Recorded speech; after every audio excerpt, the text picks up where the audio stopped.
Your highest performers haven't quit, but they're not fully there either. They are quietly breaking or cracking under the stress, pressures, workloads, politics, lack of opportunities, and poor leadership. So they are simply showing up, checking the boxes, and slowly breaking. Just look at the last 6 months. With the explosion of AI and the very public elimination of many job functions and the people that do those jobs, people are running scared. Your people are running scared. Maybe you are too. And I wonder if you even recognize the pressure that they're feeling as a result. According to Forbes, quiet cracking is the new workplace phenomenon that is sweeping offices all around the world. And it has resulted in a staggering $438 billion loss in productivity in the past year alone. So we're getting into all of it. What is quiet cracking? How does it show up? And what is the cost or impact to teams and businesses? And an action plan that you could be taking in order to prevent it or minimize it. Let's get into it. Welcome to Shedding the Corporate Bitch, the podcast that transforms today's managers into tomorrow's powerhouse leaders. Your host, Bernadette Boas, executive coach and author, brings you into a world where the corporate grind meets personal growth and success in each and every episode. So, if you're ready to shed the bitches of fear and insecurity, ditch the imposter syndrome, and step into the role of the powerhouse leader you were born to be, this podcast is for you. Let's do this. Back in 2022, we were dealing with quiet quitting when employees were deliberately making the decision to not do anything more than what they were expected to do. And now you, me, and all the leaders are dealing with quiet cracking, where employees, they keep delivering, but they are slowly deteriorating mentally, physically, spiritually, emotionally, right in front of your eyes. If you're paying attention, you might see subtle changes or even drastic changes in those people that typically show up very energetic, very motivated, and raring to go. Now, they're not so disengaged that they're going to bail. Yet at the same time, they just don't feel supported. They don't feel valued, and they don't feel as if they're a priority to you and to the business. And so over time, they are just quietly falling apart within themselves. And as that happens, it'll start projecting out in the way that they behave, the way they show up, the way they talk, the way they collaborate, the way they deliver their products or deliver on their work deliverables. And so it's going to be critical for you to really pay close attention to those subtle or drastic changes that any one or more of your team members are experiencing, especially when it comes to, I mentioned in the opening, when it comes to these drastic changes as a result of AI. As a matter of fact, one tip I'd give you right now is to have a conversation with your team members about what their thoughts are in regards to how AI is going to change the way that we all do business and going to change the job functions that have been there traditionally, but may be going away as a result of the capability of AI, displacing people, altering, shifting, transforming job functions, and how they feel about that. Do they feel threatened? Do they feel as if they're going to be impacted? Without addressing that right up front, and that's why it's a good time to do it now, will only cause your employees, if not yourself, to get more and more scared, threatened, intimidated by anything that might come down the road when it comes to any business incorporating AI into the organization. So it's a great conversation that you could be having right now to ask them, what are their thoughts about it? What are their concerns? Are they worried about their own job functions? while at the same time, you could be having a conversation about how it could benefit what it is that they do each and every day. But you can't ignore any of the subtle to drastic changes I mentioned in any of your team members, because it could be them quietly cracking under just the pressures and the politics and even poor leadership that they might be getting somewhere within the organization. So I have an initial challenge for you. Give yourself 30 seconds right now as you're engaged in this discussion and really think about your team members. Is there anyone that suddenly isn't showing up like they typically do, suddenly isn't engaging, isn't collaborating? Maybe they are copying an attitude in some way, shape, or form, or getting, short or curt with someone when they typically don't.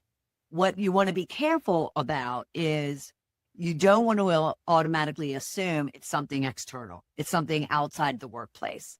You first want to, think about, is there something going on in the workplace, in the team, in the relationship with you or others within the organization, in just their overall satisfaction with their job and their role, or the threat of things like AI?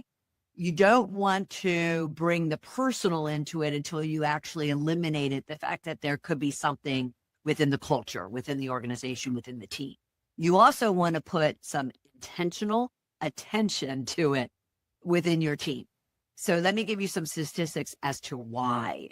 According to Gallup, only 21% of the workforce is fully engaged, and that's as of 2024. 21% of workers are engaged. That leaves 79% aren't. So look at your team. That's 2 out of 10 that are engaged, and the rest of them are not engaged. Why? What is causing that? What do they need? How can you help? 67% of workers reported at least one burnout-related symptom in the last month, and that is lack of concentration, headaches, insomnia, changes in appetite, chronic fatigue, so forth and so on, resulting in lower productivity, increased PTO, and, far more financial and personal impacts to the business, impacts to the team, impacts of you achieving your goals. That's according to APA, the American Psychological Association, in 2024. You want to get ahead of that. You want to get ahead of those negative impacts to what it is you're working your tail off to achieve. And if you are the one who's quietly cracking under the pressures, under the politics, under the poor leadership, lack of opportunities, then you need to go and seek support, resources, and help in order for you to be able to slowly climb out of that state of being. Because you as the leader, if you start falling apart, even if it's subtle, even if it's slowly, that is going to project, and that is going to start eroding and feeding your people. And then all of a sudden you have a bigger cultural issue than you might just one or two people who are feeling kind of disengaged, threatened, or intimidated by changes, or just don't see opportunity, and they need to be motivated and guided into what opportunities there are for them as they move forward. In a conversation I had a couple of weeks ago on this exact subject, one of my clients asked me, so what should I be paying attention to beyond, someone being disgruntled, someone projecting, negativity, all of a sudden not engaging? What are some other things that they could be looking for? Well, first off, I would say, since we do so much, on camera, and we are remote, and therefore we don't necessarily get to see our team members in person, even on Zoom calls, you can see a change in someone if all of a sudden they have their cameras turned off. Whereas before they were pretty actively involved and engaged and had no problems with their camera being on, but they all of a sudden are turning their camera off. Or maybe, they're kind of just sitting back and really not engaging at all, not asking questions, not getting themselves involved in the conversation. They're not even necessarily taking notes actively, so they're just really, checked out, so to speak. If they are avoiding asking you for any new projects or new opportunities, whereas before they were always looking for them. They were always aspirational. They were always ambitious. And all of a sudden they seem to not be. Those could be early signs. You could have had individuals who were risk takers, individuals who definitely, I don't want to say they didn't play it safe, but they knew when to push themselves. They get out of their comfort zone. And then all of a sudden they're playing very safe and they're not wanting to, be fully engaged. I can absolutely tell from my coaching clients if something's going on with them personally or professionally in even our coaching sessions, because all of a sudden they're not taking the feedback. They're not really wanting to consider not only things about themselves, but they're not even wanting to have a conversation, get really deep into working through a situation they might be having with someone else. They kind of just don't care. And, I'm done type of attitude. You might find that somebody who not only was always fully engaged, but they were always kind of the life of the party, always socializing, always networking, always collaborating, always kind of, throwing in some humor, telling stories, and suddenly they're not. They lost all their shine, so to speak. That should definitely be an indication that something would be going on. We talked about and then of course, the big, big, big one is with employees who would take their PTO, but they would not exceed it, or they wouldn't even take all of their PTO or their vacation days, but all of a sudden they are. All of a sudden they're out sick a lot more than they ever had been.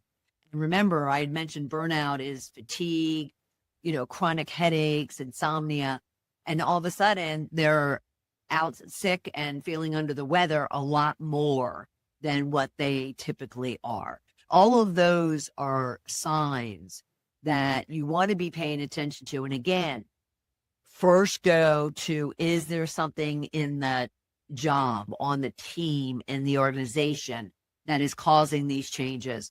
Before you go and assume, oh, there must be something going on in their personal life. It's not my business, and therefore I'm not going to address it. Address it no matter what. Let them tell you it's personal and it's not your business. But first go at it as, is everything, okay with your job? Is there anything that you're looking for that you need and you're not getting? Are you feeling as if you don't have the opportunities that you really want and that you've expressed to us? Go at it from a business perspective first, and then move into whether or not there's something going on externally. And if there's anything that you could do, is there anything that you could do even around the work to ease whatever might be going on outside? So say, for instance, they have a sick relative and, therefore they're, having to take them to the hospital more or take them to the doctor's appointments, whatever. And yet they don't want to be, taking all their PTO, calling out sick. Well, you could work with them to say, okay, look, I don't want to add pressure onto you. I don't, you have enough. I don't want to be a source of additional. So how can we, make sure that you take care of your relative the way you need to?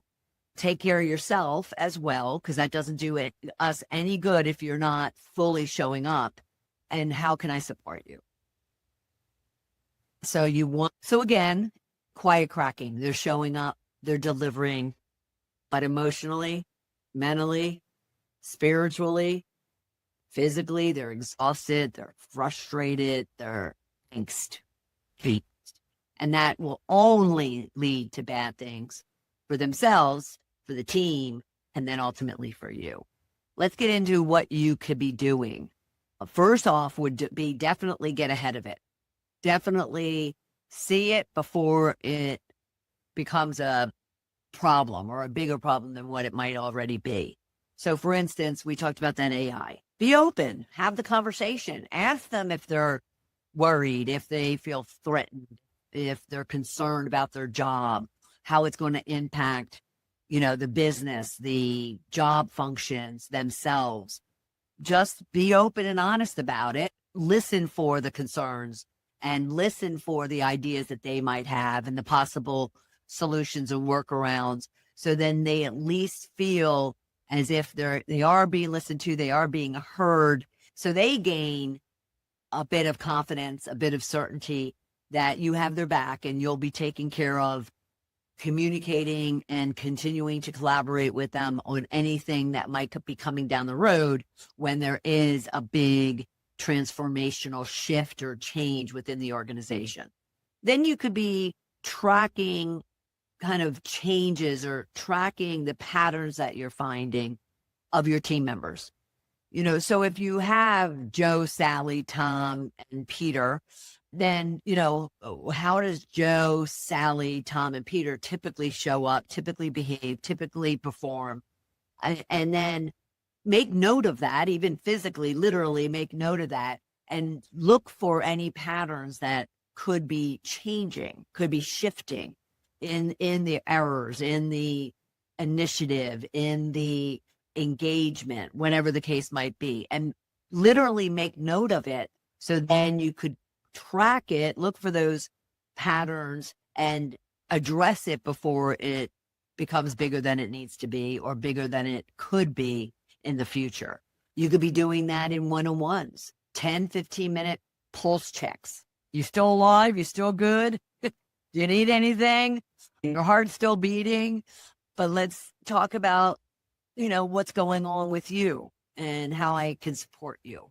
They don't have to be long conversations. They don't have to get personal, but they get personal enough to where you're addressing what it is you need or don't want from them as it impacts their performance.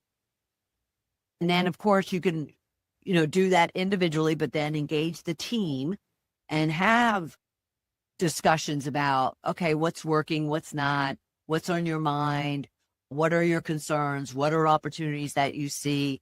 Use your team meetings monthly, whatever that frequency is that works for you, to ensure that you're staying ahead of any possible erosion or cracking.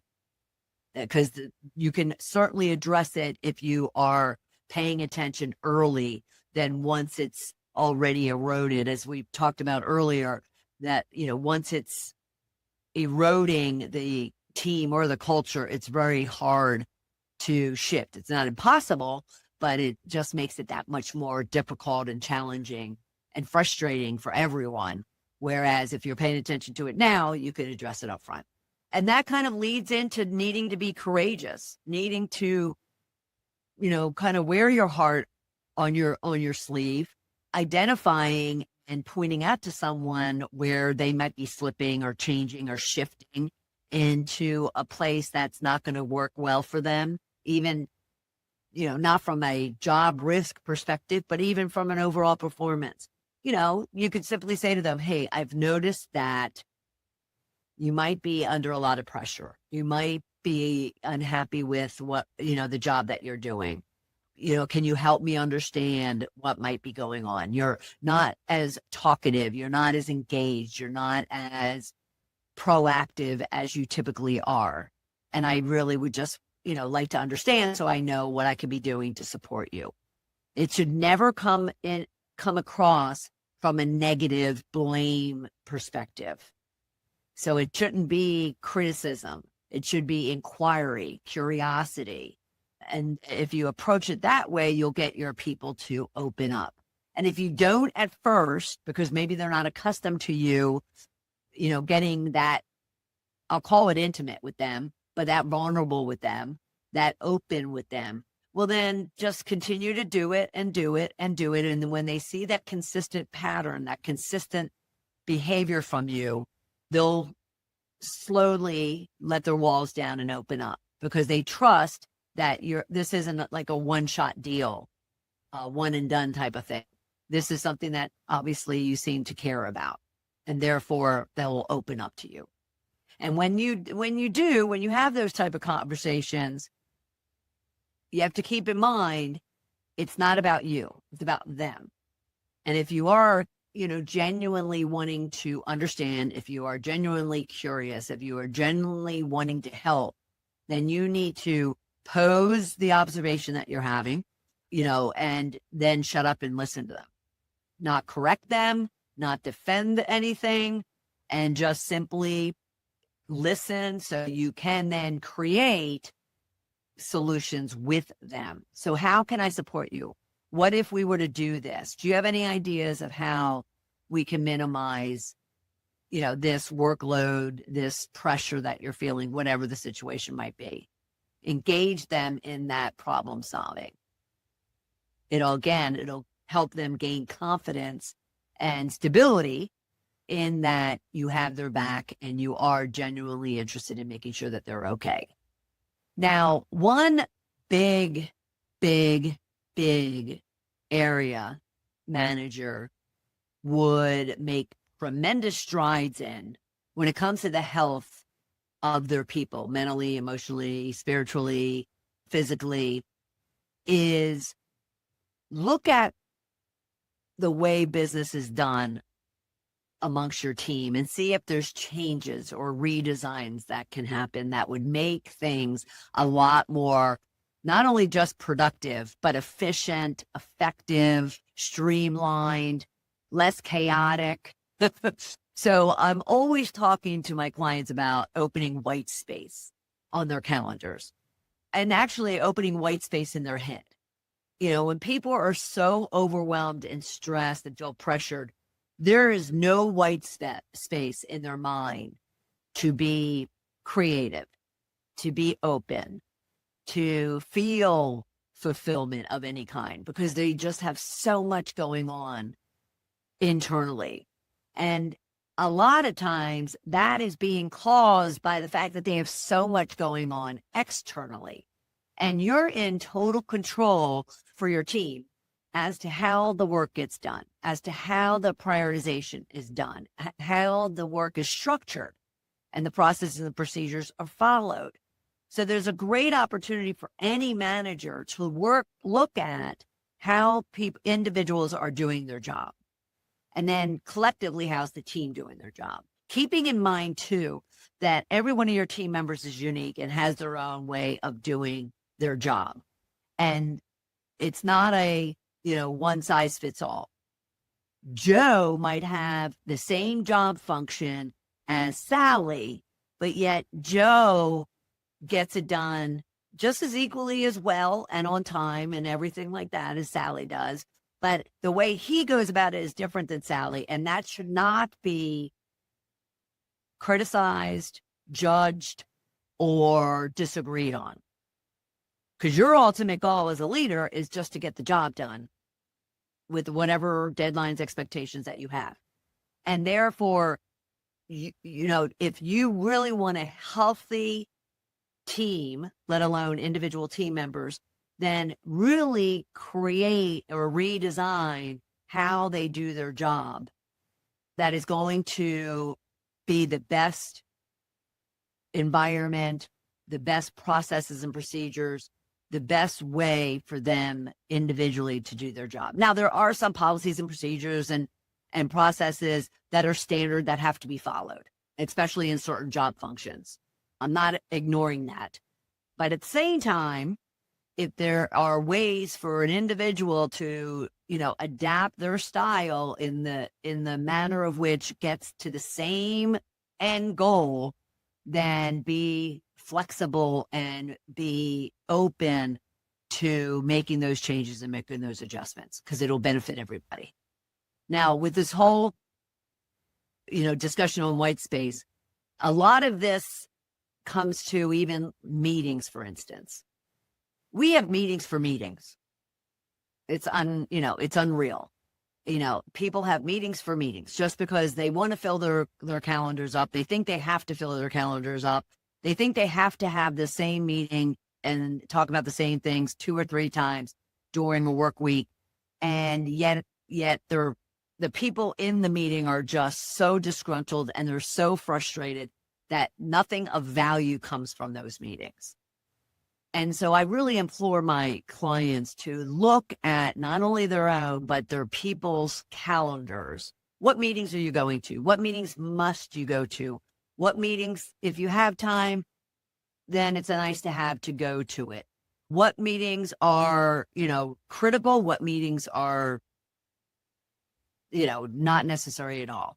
But looking at that to create that white space, even literally on someone's calendar, because if they can go to their calendar and see white space, you'd be stunned as to how that helps them to breathe, helps them to clear, helps them to feel some energy as opposed to exhaustion.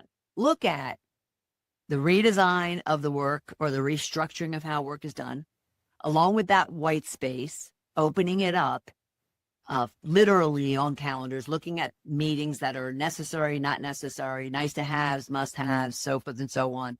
And then on top of that, then have a system, have a process of prioritization or deprioritization, looking at team members' workload and seeing if there are things that really aren't as high priority as someone might indicate, and therefore they can deprioritize them and therefore open up that white space and open up their mental space so then they are a little bit more energetic, confident, and motivated to do their job and slowly heal from that cracking due to the weight of all the pressures going on around them. Lastly, this goes to you specifically as leaders. Get the training that is needed to really understand the mental health and performance of your team members. What is really needed in order to provide them the support, the tools, and the resources that they need. If you're not strong, in the coaching area, the development area, the time management, in the prioritization processes, in providing a psychologically safe environment for team members and having critical conversations and managing workloads. If there's skills or techniques and practices that you're just not trained on or not well versed in, then work on becoming that leader that your team members need in order for you to be able to proactively address any type of issues that could come up for your team members. By doing that, you're improving the guarantee that your people won't quietly crack, won't quietly quit, won't quietly anything, because of the fact that you're providing them everything that they need to be the best contributors that they can be.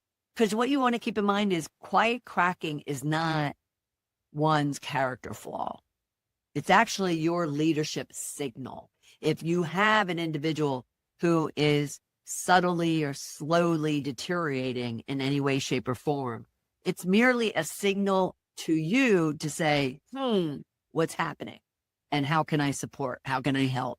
And what do you need? So don't look at it as a negative. Don't look at it as something to be judged. Look at it as, oh, wait, I need to pay attention to this.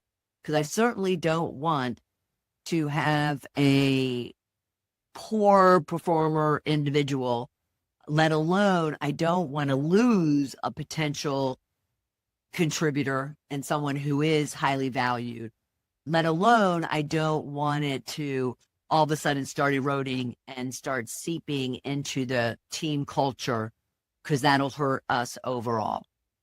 You simply want to kind of see it as a signal for you to do some investigation, do some inquiry, be curious, listen to understand, and find the solutions that will allow eventually that energy, that confidence, that motivation, that performance to return in that individual and in the team as a whole. In closing, there's a couple of other things that you could do. You can go to balloffirecoaching.com/opt-in and download our free Powerhouse Communication Assessment and really kind of get a handle on where are you, in a rating, so to speak, on your communication, on your collaboration, on your ability to ask questions and to provide difficult feedback. Where are you as a communicator, which is going to be that key tool and skill that you want in order to prevent or minimize quiet cracking. So you can go to balloffirecoaching.com/opt-in and download that free Powerhouse Communication Assessment.